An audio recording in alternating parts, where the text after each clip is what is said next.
από τριμιά για το τσιράκι του ο Ορλάντος. Μέτρα τα λόγια σου, καπετάνιε. Εγώ τα λόγια μου καλά τα μετρώ. Εσείς δεν μέτρατε καλά τις λίρες σας που σας έδωσε και το κουβέρνο και θέτε κι άλλες. Δεν πήραμε τίποτα παραπάνω από αυτά που έπρεπε.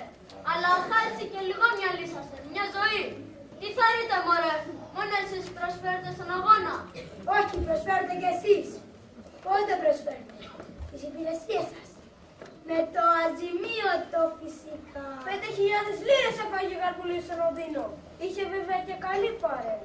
Ξέρετε πολύ καλά ότι η πατρίδα μας έστειλε εκεί για να διαπραγματευτούμε το δάνειο. Και εσείς, αντί να κάνετε τις δουλειές σας, γύρισατε από εδώ και από εκεί και την περίσατε ζωή και κότα.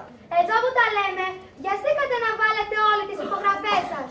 Ότι χρωστάμε λεφτά στους Εγγλέζους, χωρίς να έχουμε πάρει γρόση. Εγώ, ένα είναι αυτό που ξέρω. Ότι όποιος είναι έξω από το χορό, πολλά τραγούδια ξέρει. Όταν μπει μέσα όμως, χάνει τα βήματα. Αυτά είναι παρελθόν. Δεν ωφελεί να συζητάμε. Αυτή τη στιγμή έχουμε πολύ πιο σοβαρά θέματα να επιλύσουμε. Έχει δίκιο. Τα στρατεύματα είναι διαλυμένα. Και ο εχθρός προχωράει ανενόχλητος. Δεν στέκεται κανείς να πολεμήσει σε όλα το Μοριά.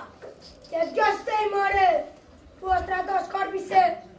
Εσείς σας διαλύσατε με τις δολαπλοκίες σας. Όσο δεν και επί παρέκει.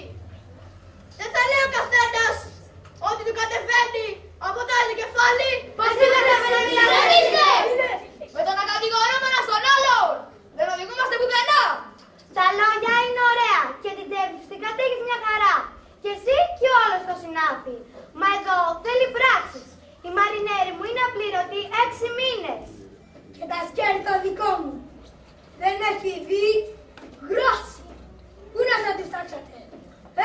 Δεν γίνεται πόλεμος, έτσι οροκολέτη. Να πάτε να τα βάλετε εσείς νηστικοί και ξυπόλυτοι με τον Μπραήμι και μετά ελάτε να κουβεντιάσουμε.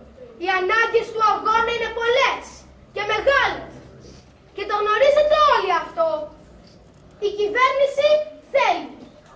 Αλλά δεν δύναται να ικανοποιήσει τα δίκαια αιτήματά σας. Δυστυχώς χρήματα δεν υπάρχουν. Γι' αυτό δεν πήραμε δάνειο από τους Εγγλέζους. Πού φύγατε λεφτά που δανειστήκαμε, Καλά σας λέει, πού πήγανε? Τα μιλήσατε μια χαρά με τους ξένους, τα συμφωνήσατε έτσι πως σας συμφέρει και εμάς μας έχετε στο η πατρίδα δυνατή να τα απεξέλθει. Να σου πω εγώ που πήγαν τα δανεικά. Στις τσέπες τους, στις τρεμούλες και στις μοιρασιές με τους δικούς